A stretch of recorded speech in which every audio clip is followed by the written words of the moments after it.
Don't know who PaMstou is? Well, you probably do now, because he just won the FNCS Solo All-Star event in NA East, and this video breaks down exactly how he did it. What's up, guys? Somebody's Gun here, back with another VOD review video breaking down how PaMstou won the FNCS Solo All-Star event.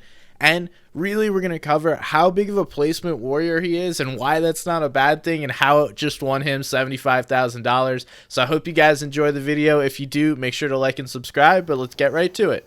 We're going to start off with where PaMstou landed. And essentially, he's landing just to the southeast of Caddy Corner. He's carved out his own little 8 chest spawn area, and that's essentially the gauge for solos. You want to be looking for at least 8 chest spawns, and that's exactly what PaMstou was able to do. Find himself a little place where he can get some loot on this map. He didn't have the best loot path out of anyone in this map, but he was able to find himself a spot, and he was able to do so uncontested for 6 matches, and that was really key to him because he was not someone that looked to take earlier mid-game fights. As we can see, there were players nearby in all 6 games. You can check this out as we go from game 1 to game 6, and none of these really were an issue for him. He got into a couple of, questionable situations early on where he got tagged up, but the players were far enough away, they didn't push the fight, and PaMstou was able to go and move on. You may be asking yourself, okay, he's landing in the shambles spot. What is his loadout going to look like after he's finished looting? Honestly, it wasn't that bad. He wasn't hurting for any kind of materials. He was pretty good. The only situations he ran into was a lack of AR ammo, and that's probably due to the lack of AR and floor spawns, or the lack of ammo crates on his loot path. But overall, he looked pretty good, even able to grab a llama one game, which definitely boosted his loot. That was in game 1. I'll take this loot. This is obviously good enough to win an FNCS solo event. Now let's talk about Surge. PaMstou got super lucky with the zones, but he knew what to do with it. It's not all luck when you know what you're doing when you get zoned. He was able to take claim on Stretch Mountain, grab some tags in multiple games, or even go over to the retail area, grab some Surge tags on those retail mountains as well. Either way, PaMstou consistently had a plan to get Surge damage and was never really in danger of running into Surge troubles. The only issues he had was when he accidentally posted up near players that had Surge issues, just as this example with Nosh trying to get in, but PaMstou very well pushes him off, does some damage, and then doesn't look to do too much in the fight, let the player go off, and then take advantage of weak players or free loot later on. Now let's talk endgames. Here in game 1, PaMstou is able to hit a launch pad, and one thing he does really well is maximize the use of this launch pad. He takes some storm damage because he knows he has the slurp cannon and gets himself as far as possible and claims a great position in zone. That launch pad basically gets him in zone. He just has to build out a couple of other boxes, but what we can see is PaMstou is aggressive and looks for refreshes, but not from outside of the comfort of his own builds. He's very good at staying within his space and not getting overzealous and looking for eliminations or loot that's not possible. We see this right here. He waits, takes a shot, lets the player leave, and again, he can tank that storm damage because of that slurp cannon. So instead of simply just going for it right away and possibly fighting for that extra loot, PaMstou was able to grab it for free, just get a couple of extra builds, and then continuously putting himself on the front side of zone. This is really where you want to be in solos. If you're not here, you wind up running into chaos and multiple players around you, and it just doesn't lead to good things. Now we can see once again playing aggressive, but only from his own box. And this is a consistent theme that we will see from him here.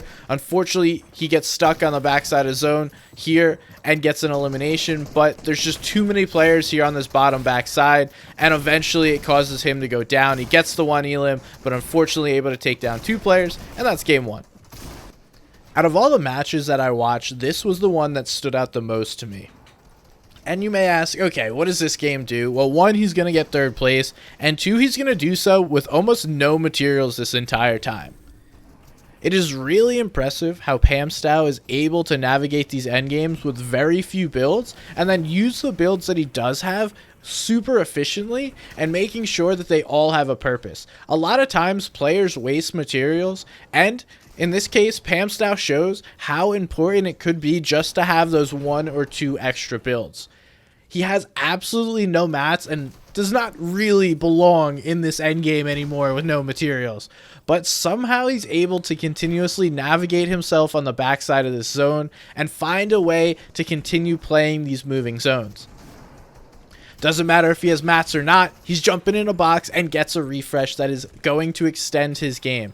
That slurp cannon and the few materials that he was able to grab from it are absolutely huge. Even though he misses the metal, it gives him a place of comfort to play from, reorganize himself, and then understand what's going on in the lobby. Right now, he's trying to get a feel for where the other players are. That way he can then rotate based on what's going on in these zones, and then finds himself a beautiful rotate here into this next zone, and is going to play basically like he has no materials the rest of this game. Honestly, the few materials that he does have saves his life as a player tries to jump on him, and if he has no mats, that player is getting right in his face, and PaMstou is going down. And now we're going to see the 3 medkit plays that PaMstou is going to hit. I don't know that I've ever seen a pro player hit 3 different medkits in a match, but first medkit is an off heal to try and get some additional placements. He's just trying to get up the leaderboard from, let's say he was in 5th at that moment, to try and get 3rd or so. And then the next medkit is going to push him into 3rd place. And honestly, he doesn't get any better than 3rd place during this end game. Both players build up above him. He's just stuck down here in the low ground with no materials, all by himself. And it doesn't really matter, but still impressive to me personally to get 3 different medkits off. It really shows that he understands how you want to play this game, and he's trying to maximize this placement and maximize this game. If either Tragics or the other opponent goes down in this match, he's going to get 2nd place, and that's just a few more points that he's able to secure. And I like him not giving up on this and trying to stay alive as long as possible. Props to him. Doesn't wind up getting 2nd, but still a very well played game. Now let's move on to game 5, and this is a match that PaMstou winds up winning.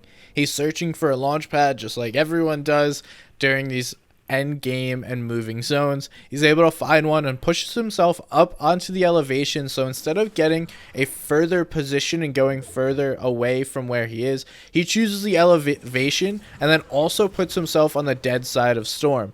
There's not many players on this side. Most of the players are on the left side of zone, and this is going to wind up helping PaMstou a ton. He's able to rotate through this zone for almost free because he doesn't have many players on here. He looks and possibly could have taken height here, but because the zone is going down the mountain, that's not really a position you want, and he also doesn't have the materials in order to win the game from high ground at this point, so don't want to put yourself in a poor position. And he's going to choose to play a mid to low ground layer here, and consistently, again, looking to play slowly but play with purpose. He's not someone that's going to just randomly do things. If he needs an elim, it's because he actually needs it, or if he's going for one, it's because he wants that fight. And this is actually a huge elim here onto Tragics, who was competing for the lead, so PaMstou taking him down early essentially prevents Tragics from making a comeback or also jumping up the leaderboards like PaMstou does in this game.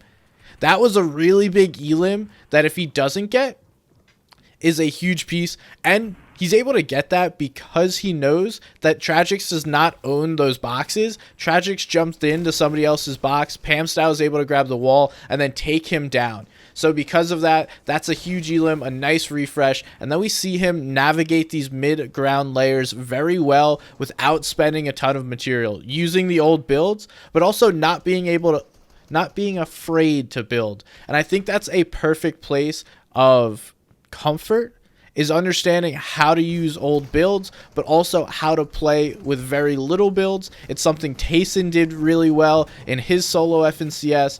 Also made a video on that, so check that out if you want. But here we see, again, PaMstou just going to play patiently and able to find himself a nice little, what we thought was a refresh, but not actually. And then Mars walks in, actually getting third-partied as PaMstou shoots him, gets another free elimination, and this is what propels him to victory. That refresh right there gives him enough materials to then play quite confidently and put himself on a front side of zone position where we've seen him do very well. The Slurp Cannon's going to allow him to play front side of Storm, even tank some damage if he wants to, and then from here, it is just a beautiful endgame performance and a clutch to win the game. Now, this is a point in the game where I typically talk about, do you play to win or do you simply just want to go ahead and try and get more placement?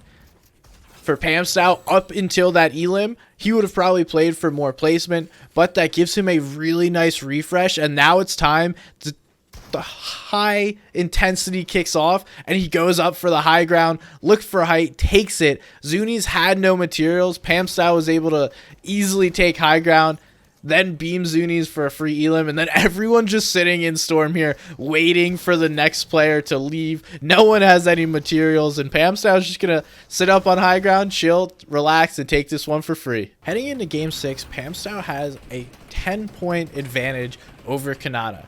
All he has to do is outplay both Kanata and Tragics, and then there's a couple of players who, if they have a huge pop-off game, have a shot to take down PaMstou. But if he's able to secure, let's say, 5 to 10 points in this match, or just even outlast Tragics and Kanata in this final game, he is basically a shoo-in to go on and win this event. So this had to be a nerve-wracking final game for PaMstou, but what he does is just enough. We talked about it in earlier games, how he's really good at playing with little to no materials, farming all of that placement, and just securing so much placement that I feel like a lot of other players aren't consistently doing.